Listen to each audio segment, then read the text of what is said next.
I grew up, in Florida.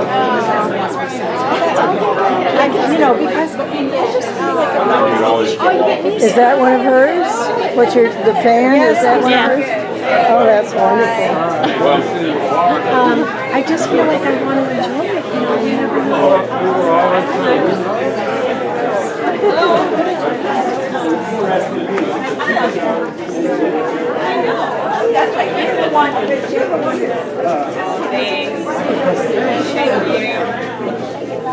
Thank you. You look fab.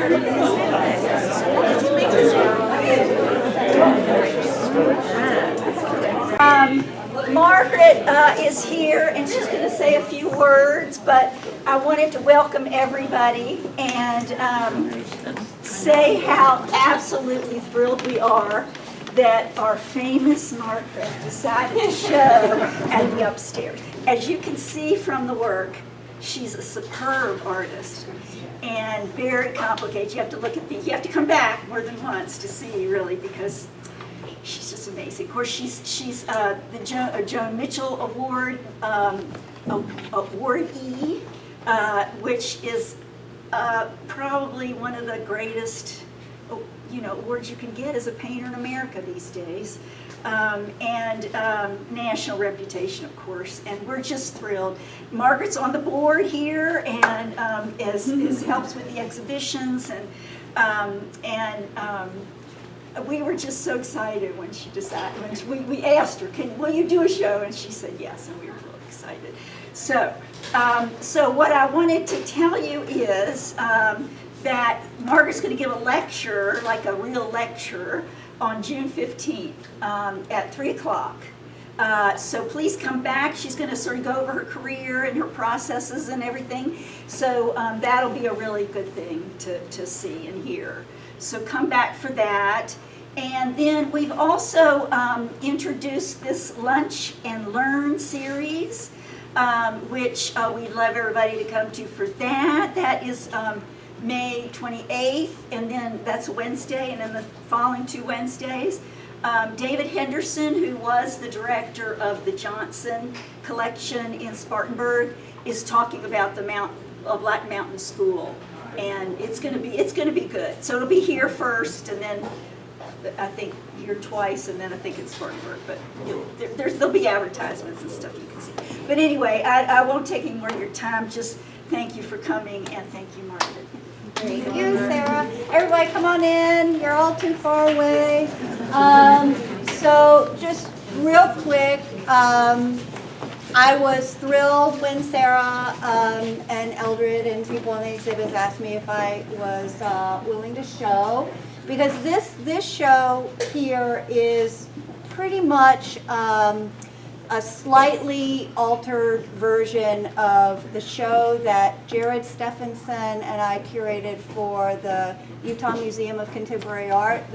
Most of the work that's up here was out in Salt Lake City last year, and then it traveled to Tulsa, and then it came here. There are a couple of changes, but it's more or less the same show. And he was really interested in curating a show around one of the major themes in my work, which is climate change, the sort of implications of that, sort of climate collapse, and then another thing I work around a lot in my work is cultural collapse. So the sort of climate collapse, cultural collapse, and all sorts of different reactions to these phenomenon that are happening around us. Some are more conceptual approaches to thinking about it. Others are more emotional, intuitive, some even sort of nonsensical.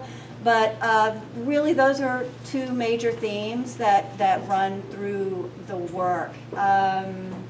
Yeah, and this work spans about a decade. I've done other things during those 10 years as well, but this really is work that all ties into this idea, these two pillars of climate and cultural or societal collapse. So if anybody has any questions, I'd be happy to answer them. And please come back to my talk. Mid-June is far more organized than what I'm saying right now. So, yeah. Any questions? Well, could you talk a little bit about the many layers that you use? Yes. Well, I started art school as a printmaker and realized very, very early on that I did not have the temperament for it because I'm not a precise person. I, like most painters, smear things around all day until they look right. But one thing I did take away from printmaking is the importance of layering and sort of preserving your underlayers.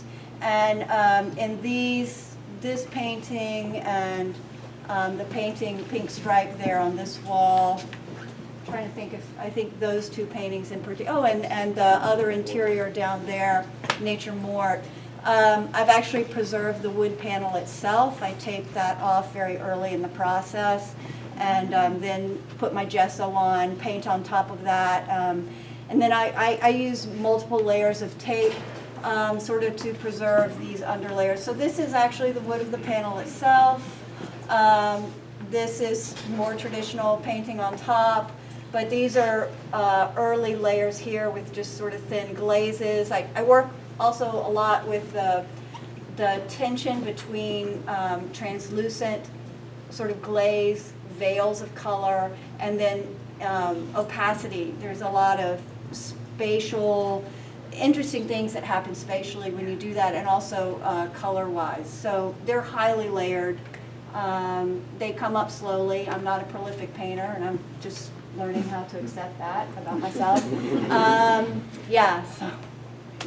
They're so complicated. They are. They really are beautiful. They are. And one other thing, I've put a bunch of my sketchbooks out, and I tend to work on several sketchbooks at a time. And a lot of them have, and you're free to sort of very carefully, like look through them a little bit.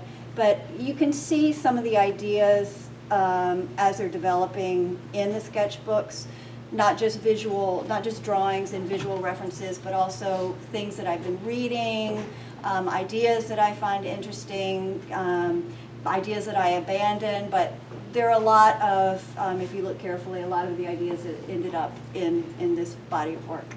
Yeah. Yeah, the sketchbooks are, there's a pedestal with them here, right? And some more out there, right? Back there, yeah. Margaret, Yeah. what was your inspiration for the knitting painting? It's so fabulous. Well, you know, I'm really happy to be showing here because a lot of these paintings, like specifically this one and the knitting painting, are very tied to Tryon and Polk County. But I was driving on 108, and you know that area near Lincote, like where the trees are really tall, and I was driving, it's one of, I really love that sort of stretch of the road, and I was driving, and like this very rarely happens, but this sort of fully formed visual of a woman entirely covered in knots, like in a net, and only her hands being visible, just sort of popped into my head. And you know, when that happens, which is rare, those are the paintings that I prioritize because I don't want to lose that visual. You know, it's a fleeting thing. So I immediately started, I think it's really important that artists give themselves as much information as possible. So I actually knitted, like, you know, I went to Joann's and got this really thick material that you can knit with.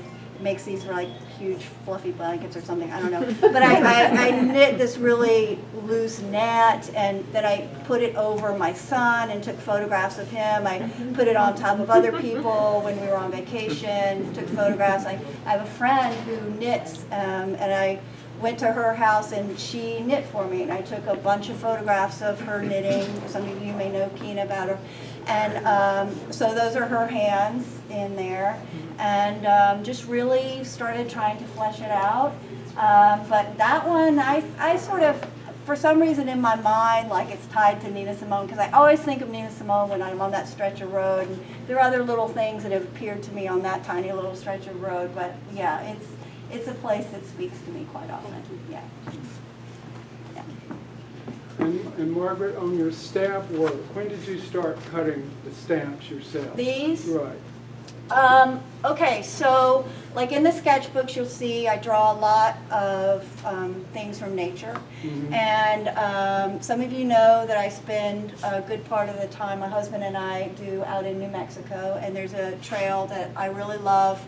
And I would go out there because it all burned down 2 years ago, which is another theme in this particular body of work. But I would go out there and sit for hours and just sketch some of these trees. And you know, I was really thinking, how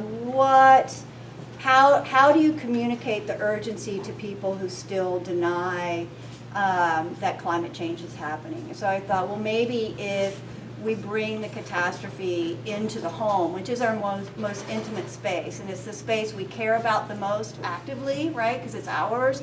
And yeah, so I was thinking about, instead of depicting the climate problems externally in the outside world, bringing it to the inside world. So I was looking at 12 wallpapers, and it just made me think, well, I've got all these sketches. Why don't I turn my sketches into a wallpaper? So there's this really wonderful material. They used to get it at Cheap Joe's, but they've closed. But it's called Speedy Carve. It's almost like pink eraser rubber. It's not like, you know, the lino cuts where everybody has gouged their palm at some point. It's like really easy to carve. And I made 8 different stamps and created a template so that I could lay them out properly. And I've used the stamps over and over again to create this toile effect. And since the fire in New Mexico, I carved a second set of stamps that depict these same plants in a burned state. I don't think I have any of the drawings from that here, but the drawings over there are also using the stamps. And I've used them so much, they're actually getting a little worn. I was thinking I might need to recarve some of them, but they've been really wonderful to work with. And again, printmaking background, it wasn't intimidating to do that. Yeah. Anyone else?